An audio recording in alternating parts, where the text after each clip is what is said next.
Feeling doubt and anxiety in your relationship or about your partner doesn't actually mean that you really doubt or don't want to be in that relationship. Stay tuned to hear why and stay to the end to learn how you can rewire your brain and stop these fears, doubts, and avoidance in relationships.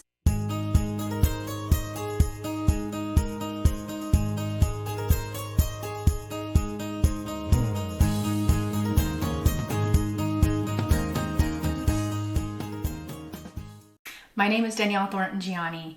I am an anxiety and OCD recovery coach who has recovered from insecure attachment, anxiety, and OCD, and I help others do the same. Today, I'm going to explain to you why you might be experiencing thoughts of doubt, discomfort, avoidance, or anxiety in your relationships, even when you really want to be there. The reason that this is happening is very simple. It's fear. You may not feel afraid. It may not feel like high anxiety. For some people, it's just the brain makes excuses to avoid and run away. For other people, there are very high levels of anxiety and discomfort. What's happening in the brain is trying to protect us. The amygdala is the fear center of the brain that tries to warn us to keep us safe. The brain is always seeking comfort and wanting to avoid discomfort. And many times this is a very healthy thing that the brain is doing. But sometimes it becomes too overactive and starts to negatively affect our lives. So the brain starts giving you doubts. It starts to hyper-focus on what might be wrong or what might go wrong. It starts to hyper-focus on the negatives, overriding or overlooking the positives. Sometimes this is very, very subtle, and you just find that you don't feel attracted to people. This might become a pattern for you, or maybe you were once attracted and you're not feeling that way anymore. Now, you may have a parent with anxiety, which is why we're predispositioned towards having anxiety, or we just don't learn the proper coping mechanisms to deal with doubt and discomfort, whether that's our feelings or our real life situations. As this goes untreated, it actually gets worse and worse and worse because we start doing these negative coping mechanisms more and more versus the healthy ones. And we start to unconsciously teach the brain that, yes, this is scary. There is something wrong here. We continue to avoid and run away from those things, and it gets worse over time. I experienced this a lot throughout my whole life. And it did continue to get worse and worse until I finally realized that I was the common denominator in my late 30s. The problem wasn't my relationships. Now, if you're experiencing attachment issues, you might have low levels of anxiety. You might get subtle doubts, or you might just find yourself making avoidant choices a lot. Again, more subconsciously than consciously. If this goes into OCD territory, which is an anxiety disorder, you're going to find yourself getting a lot of really uncomfortable, intrusive thoughts, followed by a lot of desire and need to get rid of these thoughts, high levels of anxiety, high levels of discomfort, and this starting to very greatly impact your life. Now, some people, for me, it started out as attachment issues and went into OCD.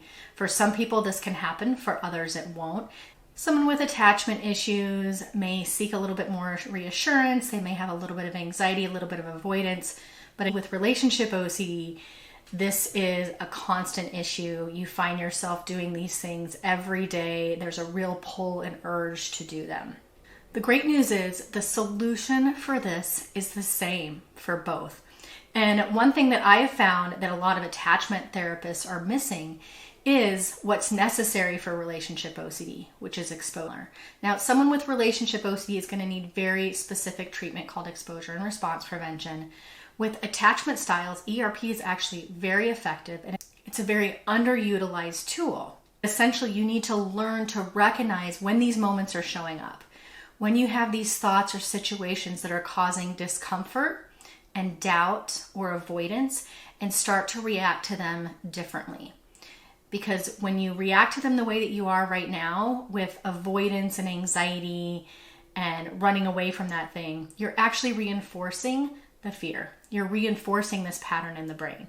When you start to recognize these patterns and you start to react differently, you're going to be retraining your brain that, hey, this thing really isn't scary. Yes, there are risks in relationships, but I can handle it. I can handle doubt. I can handle uncertainty.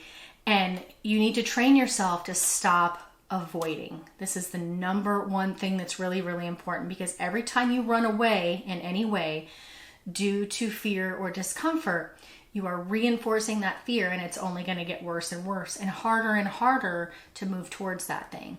And if you think about a phobia, this is really the exact same thing. Somebody has a phobia of snakes, and of course we can live our whole lives with a phobia with snakes and it doesn't really affect our lives very much.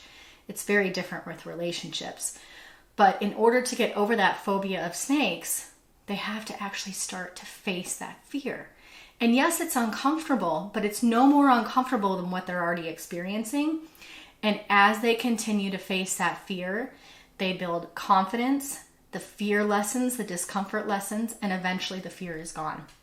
So even though it may not feel the same as a phobia, or maybe it does, the solution is still the same. And there's a lot of people out there teaching a lot of things that are very, very helpful. But one of the big missing pieces is the exposure to the thing, to not running away, recognizing every single time these little micro moments show up, learning how to respond differently. When we do that, your brain stops being afraid of that thing. Your feelings and your emotions and the positive feelings around that thing start to return.